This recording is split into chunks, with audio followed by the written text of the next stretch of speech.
Assalamualaikum warahmatullahi wabarakatuh. Kaifa halukum jami'an? Atamanna lakum fi sihah wal afiyah. Baik, اليوم سنتعلم السيرة النبوية. Okey, hari ini kita akan belajar As-Siratul Nabawiyah ma'a Ustazah Maisura. Okey, tajuknya ialah Adar Surah Bek. Pelajaran yang keempat ialah pelajaran yang bertajuk Dakwatun Nabi SAW di Ahli Taif. Ya, di mana dakwah Nabi Muhammad SAW ke Taif, yang mana kita maklumlah, kita tahu Nabi Muhammad SAW berhijrah ke Madinah. Sebelum itu juga kita kena tahu bahawa ada tempat lagi yang mana Nabi Muhammad SAW pernah pergi ke Taif untuk berdakwah. Baik, kita baca ya. Iqra' ma'i. Lamma rafadat Quraisy da'wati ilal Islam fil Makkati kharaja Rasulullah sallallahu alaihi wasallam min Makkah liyunshiru da'watihi bainal ahli Taifi la'allahi yajidu hunaka ma yuqbalul Islama wa yasma'uhu wa yansuruhu fi da'watihi ila tauhidillahi ta'ala wa yadinu bidini Islam. Ya. Ya, kenapa Nabi Muhammad sallallahu alaihi wasallam pergi ke Taif? Setelah orang Quraisy menolak dakwah Nabi kepada Islam di Mekah, Nabi pun keluarlah dari Mekah dan baginda hendak menyebarkan dakwahnya kepada penduduk Taif. Mudah-mudahan baginda mengharaplah di situ ada sesiapa yang dapat menerima Islam. Kemudian menerima Islam, dapat mendengar, menolong akan dakwah Nabi Muhammad SAW sehingga mereka boleh dapat mentauhidkan, mengesahkan Allah dan beragama dengan agama Islam. Okey. Anak-anak tahu tak di mana Taif sebenarnya? Kalau dalam sejarah, Taif adalah satu tempat bersejarah dalam perkembangan Islam. Kerana tempat inilah Nabi Muhammad SAW pernah berhijrah. Peristiwa hijrah Nabi Muhammad SAW terjadi pada bulan Syawal tahun ke-10 kenabian sebenarnya. Okey, di mana tempat jauh dia lebih kurang 60 km lah, lebih kurang kan. Kalau kita daripada ni lebih kurang dalam 1 jam 40 minit lah daripada Mekah. Okey. Di sana di Taif ini ada Bani Saqif, merupakan penduduk asli sebenarnya kota Taif ni. Bangsa Saqif ni disebut dalam keturunan dari Qusay bin Munabbih. Ia satu keturunan daripada Bani Hawazin yang mana menjadi seorang pemimpin Wadi Wajh waktu itu. Sejak itulah mendapat julukan Saqif. Arti Saqif tu ialah cerdas, mudah faham, itu maksudnya. Saqif adalah satu tempat bersejarah dalam perkembangan dalam Islam. Kerana tempat ni lah Rasulullah SAW pernah berhijrah. Peristiwa hijrah Rasulullah ni terjadi pada bulan Syawal tahun ke-10 kenabian. Tak lama setelah Sayyidatina Khadijah dan Abu Talib wafat. Setelah tu Nabi pun pergi ke sana lah. Bila meninggal kedua-dua atau wafat kedua-dua orang yang dicantik Rasulullah, Nabi pun berhijrah.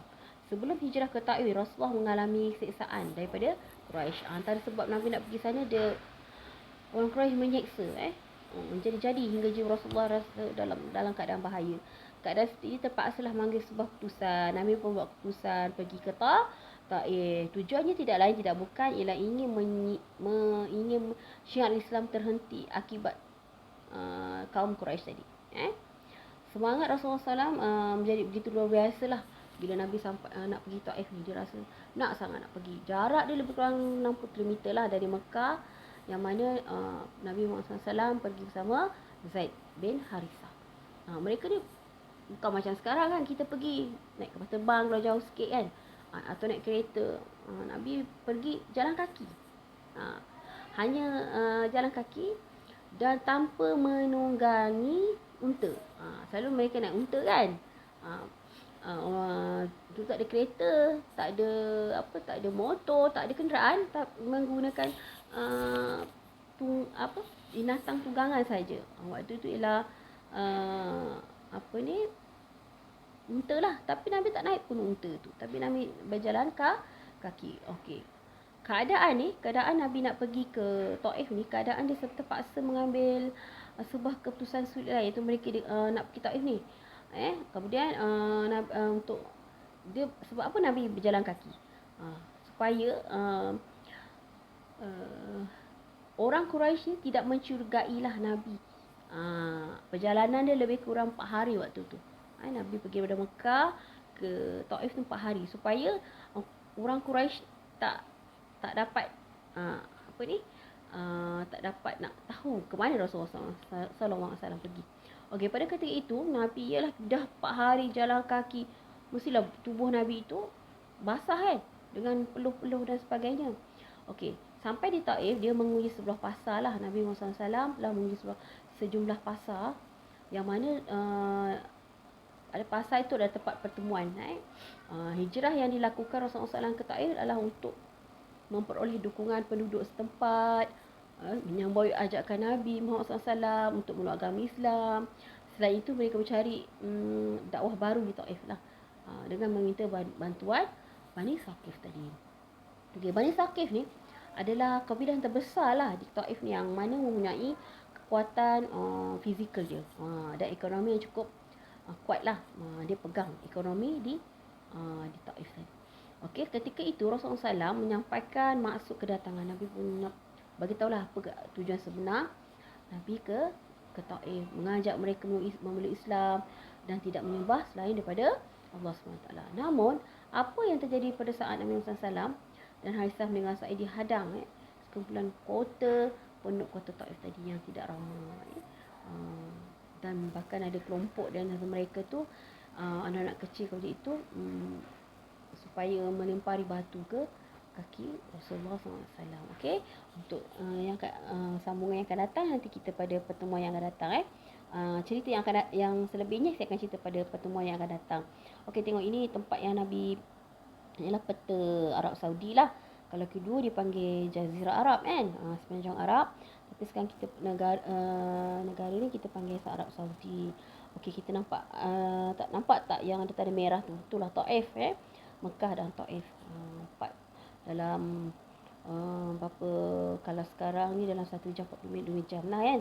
Tapi kalau dulu Nabi Muhammad SAW jalan kaki 4 hari baru sampai. Okey, itulah kisah, terlebih sedikit tentang kisah Nabi berhijrah ke Taif.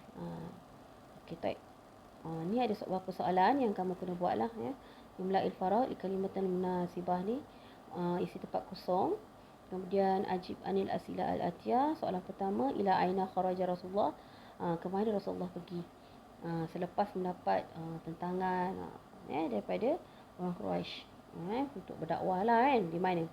Okey, limaza kharaja Rasulullah SAW ila Taif, kenapa Nabi pergi ke Taif. Okey, itu sahaja hari ini. Mudah-mudahan menjadi pengajaran kepada kita bagaimana kesungguhan Nabi Muhammad SAW walaupun mendapat rintangan, mendapat ancaman dari Quraisy, Nabi tetap menyebarkan dakwah hinggalah kita ke hari ini mendapat nikmat-nikmat Islam itu sendiri. Wallahu a'lam. Assalamualaikum warahmatullahi taala wabarakatuh.